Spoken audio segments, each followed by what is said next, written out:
এইয়া দেখিছেনে মই একদম আজি পূজা পাতল কৰিবলৈ ফুল চুল এইবোৰ লৈ লৈছোঁ। এইফালে চাহ একাপো লৈছোঁ। এতিয়া ভাবিছোঁ চাহকাপ খাই লওঁ নে পূজা কৰি লওঁ। এই নহয় চাহকে খাই লওঁ নেকি, পূজাকে কৰি লওঁ। এই কোনটো কৰি লওঁ ভাবিয়ে পোৱা নাই। এই নহয় আপোনালোকক অকণমান ধেমালি কৰিলোঁ দেই।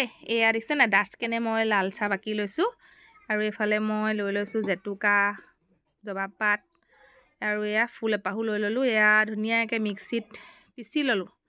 দেখিছেনে এই গ্লাছৰ সেইডাল লৈ লৈছোঁ, গ্লাছ তাতে লৈ লৈছোঁ মানে হেৰি নহ'লে চিচাৰৰ গ্লাছটোত লৈ লৈছোঁ। তাৰমানে সেই নহ'লে বেলেগত থ'লে যে কালাৰ বহি যায়, সেইকাৰণে এইটোতে লৈ লৈছোঁ। আৰু এয়া চাওক কালি ঢাকি থৈ দিলোঁ আৰু তাৰপিছত নেক্সট দিনাখনি এয়া এটা ধুনীয়াকৈ কুকুৰা কণী লৈ লৈছোঁ, তাতে ভাঙি দিম এতিয়া। এয়া দেখিছেনে ধুনীয়াকৈ এয়া ভাঙি দিলোঁ। ভাঙি পেলাই এইখিনিত ধুনীয়াকৈ ফেটি পেলাম আৰু ফেটি পেলাই 1 ঘণ্টামান থৈ দিব। থোৱাৰ পাছতে ধুনীয়াকৈ বৰ ধুনীয়া এটা ক্ৰিমি চফ্টেষ্ট মানে ধুনীয়া কিবা এটা হেৰি হৈ যায়, মানে চফ্ট হৈ যায় বস্তুটো।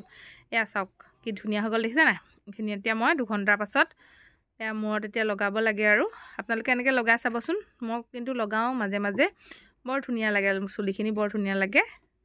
লগাই চাব দেই।